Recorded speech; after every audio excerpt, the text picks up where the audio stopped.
ハローマットです。ここはノマドホテルです。ノマド、ノースオブマディソンスクエアパークの頭文字を取ってノマドです。マンハッタンに旅行できて、宿泊エリアの、選択肢の一番手はミッドタウンですよね。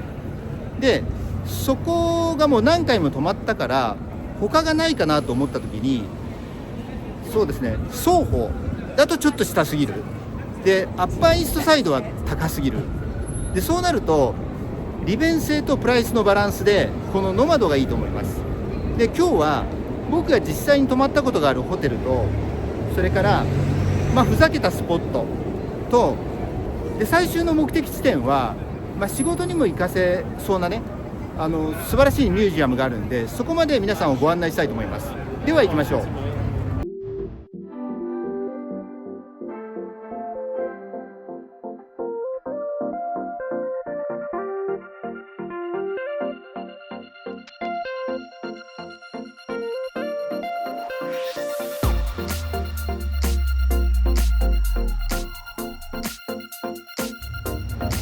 まず歩き始める起点はこのノマドホテルからです。ノマドなのでここからスタートしたいと思います。でここはね W28 ウエスト28と、それからこの前の道がね、ここがねブロードウェイですね。でちょっとね、まずはこっちからですぐ隣にこの SG って書いてある、これねスイートグリーンっていう野菜のレストランなんですけど、日本でものガイドにどれも載ってます。ちょっとだけ中を。でここねカリフォルニア発でマンハッタンの中でこのねノマドのお店がかなりね早かったんですね、できるのが。これねここに並んで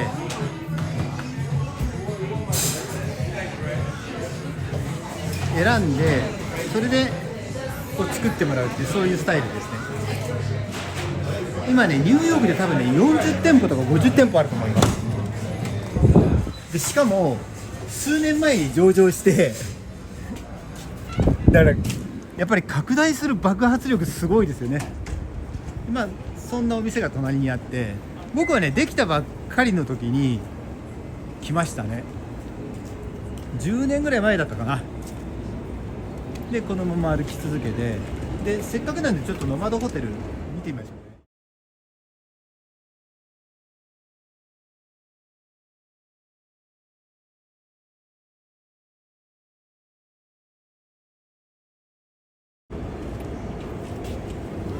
こんな感じで、ここはね素晴らしいホテルなんで、こういう感じであんまり映すといけないんですけど、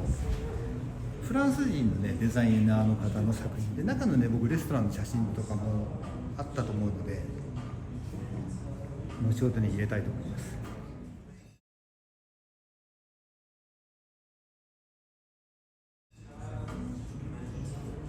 値段も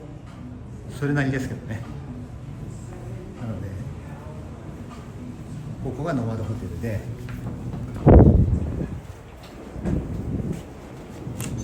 3月なんですけど寒いですよね。でこのままブロードウェイを北に歩いていきます。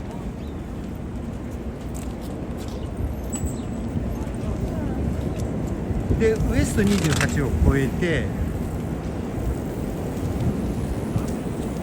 行くと、今日はねまずねホテルをね紹介していきたいと思います。で実際に僕がね泊まったことあるところなんですけど、いつもね予約するっていうか宿泊するのが一番安い部屋にしてるんで、ちょっとねその辺の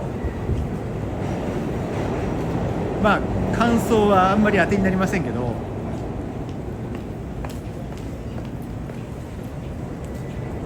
で北の方にこれねブラックシードっていう、これねベーグルのお店です。ここもね有名店で、ちょっと覗こうかな。はい、Thank you。こんな感じでちらっと僕ね、ここはねここで買って朝ね、で一番大きいコーヒーとベーグル買ったんですけど、タクシーの中でこぼした思い出がありますね。だから悪い思い出ですね。自分が悪いんですけどね。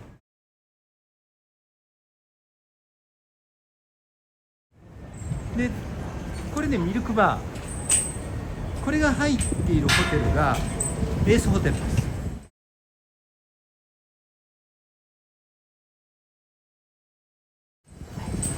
このスタンプトンコーヒーの看板が出てて、でまだね冬なんで、冬っていうか寒い時なんで工事してるんですね。だから本当はねもっとねおしゃれなんですけど、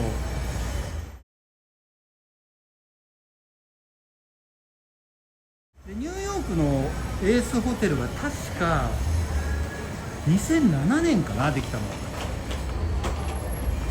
でもともとねエースホテルはポートランドです。で西海岸発で、ちょっと入ってみようかな。こ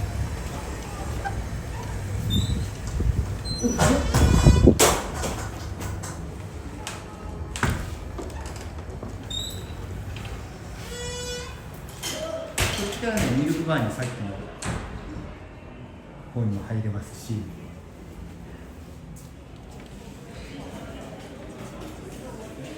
そこはレセプションですね。でエースホテルはねこういうねグッズが充実してますね。なので T シャツ買ったり、アメニティがおしゃれだったりします。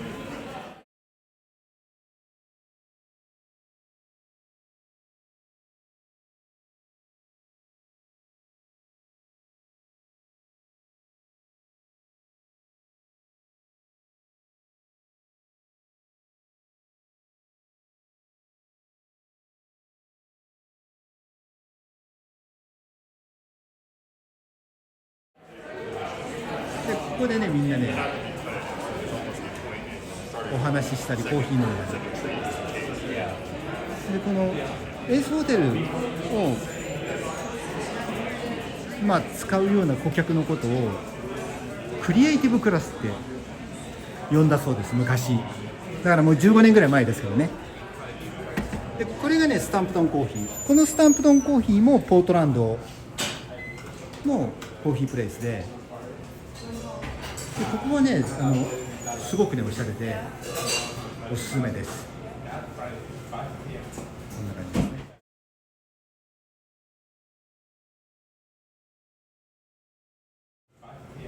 こんな感じですね。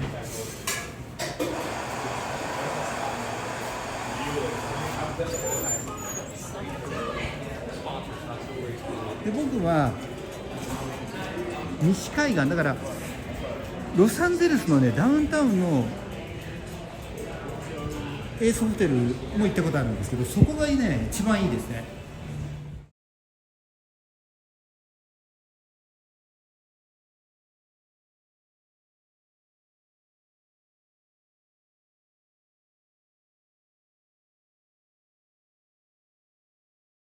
こちらも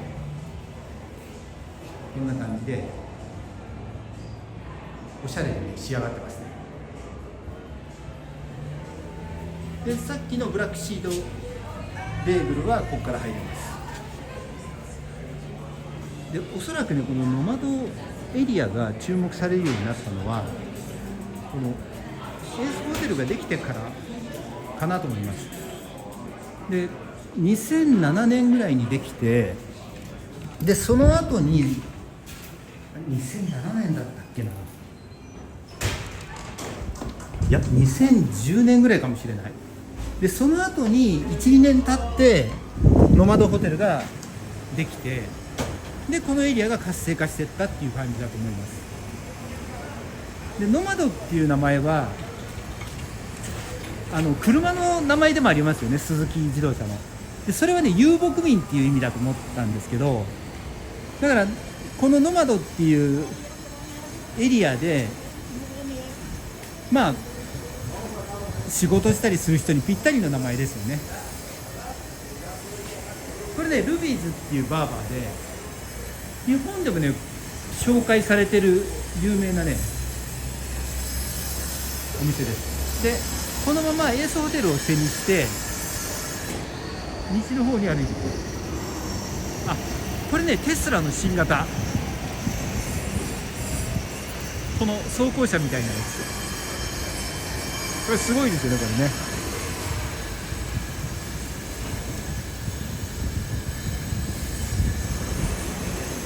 で次の場所に行きたいと思います。ちょっと工事してるんで一回切ります。で今ウエスト29をマディソンですからイーストの方に歩いてきました。でここがねちょっと工事してるんですけど、チャーチですね。工事してるのは残念なんですけど、リグレーションでチャーチです。でそのまま行くと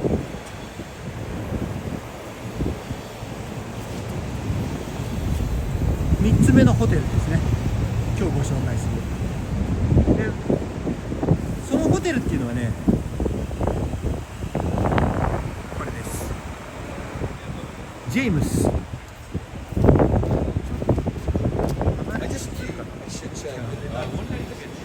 こですね、ホテルジェームスで、ここはね日本ではあんまり紹介されてないんですけど、この建物もね素晴らしくて、で僕はねここ泊まってました。でプライスもねいいのと、まあさっきのねどっちかというとエースホテルは仕事っぽくないですよね。でね、まあ僕が予約してた部屋も安い部屋だったんでいけないんですけど、まあシャワーとかすごくね狭かったりしたので、でこのジェームスは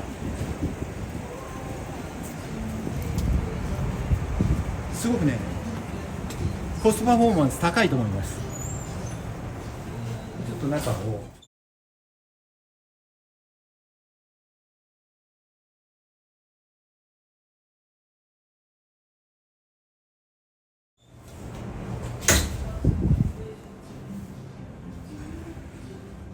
こういう感じで落ち着いてるし、あとねお仕事で使う人はそこでねミーティングとかもできるんで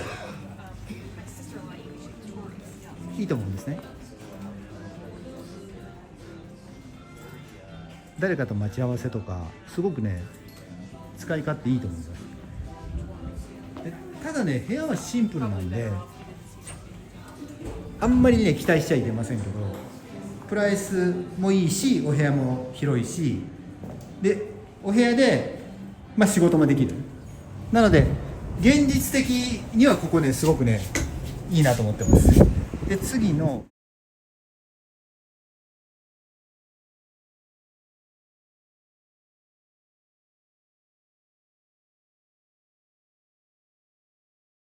場所に行きます。でこの通りがマディソンですね。で本当はこの29よりももう少し北に行くとすごいねインスタ映えで有名なカフェがあるんですけど、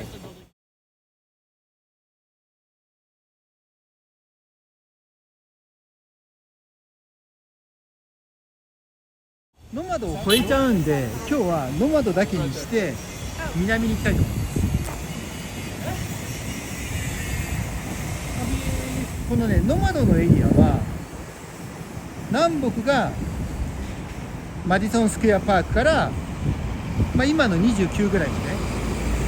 で東西がこのマディソンストリートからマディソンアビニューから、そうだな6アベニューぐらいまでかな。で次がこのねセブングラムスっていうこのねコーヒープレイスもなかなかおしゃれで、朝なんかねかっこいい人がね集ってましたね。今も作業してたりするんでここねおすすめです。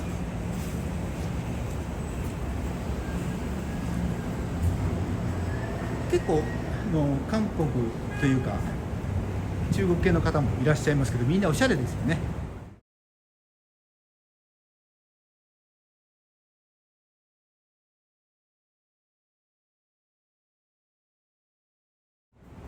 でこのまま歩いていくと、で他にもねホテルがあって、例えばセブンス違うフィフスアベニューホテルかな。でもちょっとねあまりにも高いところとかそういうのは外してます。あとねキンプトンイベンティもうすぐ近くにあるんですけど、ここもね僕がね泊まった部屋がまあ安い部屋を予約したからでしょうけど、あんまり良くなかったですね。だからやっぱりお部屋のグレード大事ですね。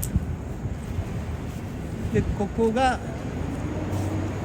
27か、ここがイースト27とマディソンで、今南に向かってきたのでここを右に曲がります。そうするとまたブロードウェイの方に戻るっていうことですね。この辺もねお店いろいろあって、カフェもね多いですよこの辺は。でそうするとすぐそこにまたね新しいホテルが、新しいっていうか次のホテルが見えてきます。でこれがね次にご紹介するホテルで、イブリンって読むんですけど、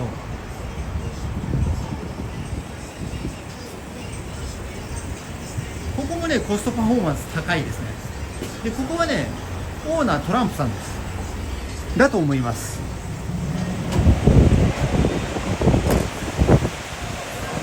さすがにトランプさんのホテルはいつも混んでますね。でトランプさんやっぱり商売人なんで、このねグッドプライスのホテルをマンハッタンの中でいくつもやってるんですよね。で来てる方もおしゃれだし、中のカフェもね素敵ですよね。ここねこの上にもカフェがあって上にも行けるんですね。ここもねここでもね入れるんで、だからターゲットを見て分かる通り若い方ですよね。まさにクリエイティブクラスっていう表現がぴったりなね人たちが集っていて、日本ではねあんまり紹介されてないんですけど、さすがトランプさん商売上手ですね。でここまで写真があったと思うので入れておきます。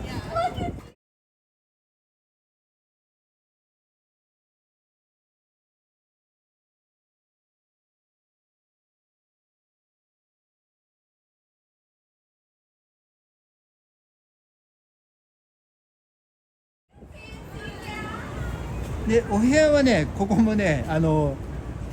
選んだ方がいいですね。そうそう、で次がねちょっとふざけた場所、正面から撮った方がいいんですけど、これです。正面まで移動します。これね本当にね笑っちゃうんですけど、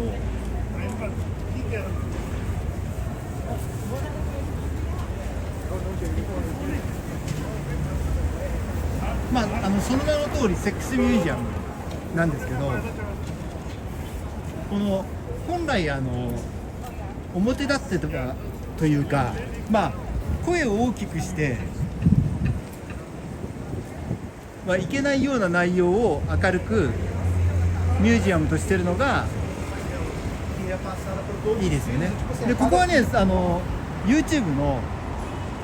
規定に反するといけないんで中を映すのをやめます。ちょっと遠くからもう一回こんな感じです。でねお土産のグッズとかも売っていて、でしかも女性の方もね見に行く方多いし、カップルで来る方とか多いです。でアムステルダムにもこういうミュージアムたくさんあるんですけど、そ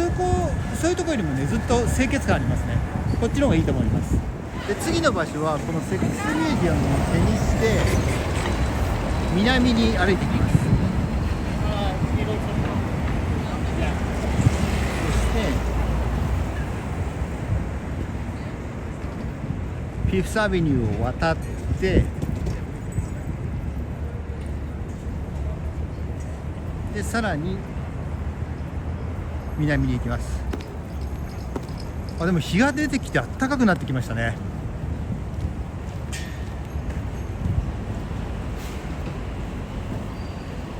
でそこに見える公園が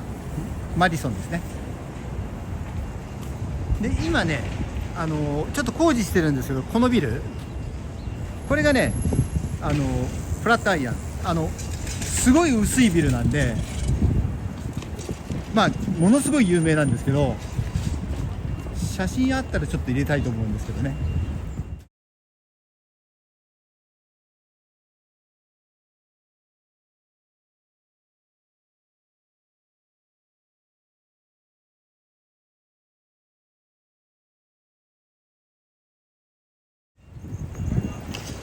で今 W の26まで来て、でこの W26 を右に曲がります。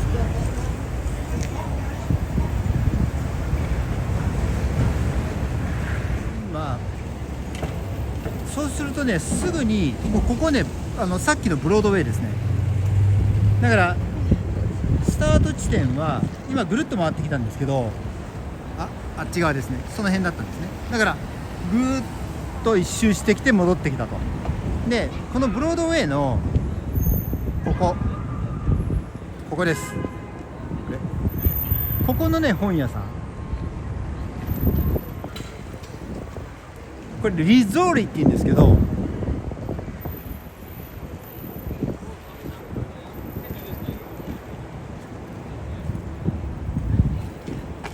日本だってリッツォーリっていう風に紹介されてるかな。リッツォーリで、ここはねイタリア系の本屋さんです。で何で有名かっていうと、メリル・ストリープとロバート・デ・ニーロの恋に落ちてるフォール・イン・ラブっていう映画の舞台になりました。で当時はねグランセントラルステーションの近くにあって、で確かね10年は経たないけど数年前にこっちに引っ越してきたと思います。で僕はグランセントラルステーションの近くのお店に初めてニューヨークに来た時は行きました。でせっかくなんでちょっと中を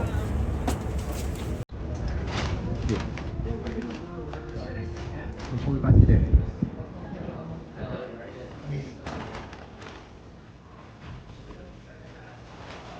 美しい本屋さんということで有名です。でマンハッタンの本屋さんであと有名なのは、一番有名なのはそうだな、ユニオンスクエアの南にあるストランドブックストア。でも美しさでいうとこっちですかね、やっぱりね。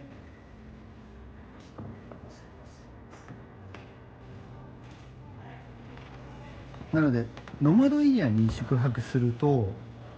何がいいかっていうと、この本屋さんでね結構本見出しちゃうとあっという間に1時間とかかかりますよね。であとね、なかなか日本では目にすることのないニューヨークのタウンガイドとかそういうのも売ってるんですね。なので本を購入して持ち歩くのって大変なんで、このエリアに宿泊すれば、リゾーリに来て本も選べると、そういう感じだと思います。なのでここおすすめです。で次に向かう先が、今日の目的地点なんですけど、ここはね日本ではほぼ紹介されてない場所で、このエリアねやっぱり、イタリア系のところそういえば多いですね。リゾーリもそうだし、そこにイタリアあるんで。で今日の目的地点、あれもう一個向こうかな。べたらここがブロードウェイとウエスト25ですよね。リゾーリから出てきて、でこのまま南に行くんですけど23なのでちょっとねノマドよりもノマドのエリアを少しだけ南に出ちゃいますね。なんですがこのまま行きます。で今24まで来て、でそこがフラットアイアンですね、工事中で、こちらがねイータリーです。でここのイータリーはねすごく大きいのと、あといろんなものが豊富なんですね。だからこのイータリーでいろいろ買って、でホテルの部屋で食べるのもいいと思います。でこちらのねイータリーは、改めてご紹介したいなと思います。でこのまま歩いていきます。でそうするとすぐねこのウエスト23ストリートなので、このウエスト23を右に曲がります。今ねシックスアベニューを渡ります。思ったよりも距離ありますね。といってもワンブロックですけど、ここが23ストリートステーションの駅で、このまま歩いていくと、で今回ねこのノマドは数回に分けて実はね撮影してます。僕の仕事の関係でなんですけど、ちょっと1回で撮れなくて、で最初にあまりみんな知らないだろうっていうことを、このミュージアムのことをお話ししたんですけど、結構ねみんな知ってましたね。でそのミュージアムというのがこのねここですね、この黒い建物、正面から撮ろうかな。これです。ポスターハウスで、ここではいろんな種類のポスターを一堂にね見ることができます。で今僕もそうなんですけど、仕事で例えばパワーポイントを使ったりとか、あとねキャンバみんな使ってますよね。そういうものを使ったりする時の、色使いとか、それから構成バランスで、そういうののね参考にねすごくなるんで、ここねおすすめです。ですから中に入ってみたいと思います。入り口を入ってきました。お客さん並んでますね。僕はね先にチケット買ってるのでそのまま行きます。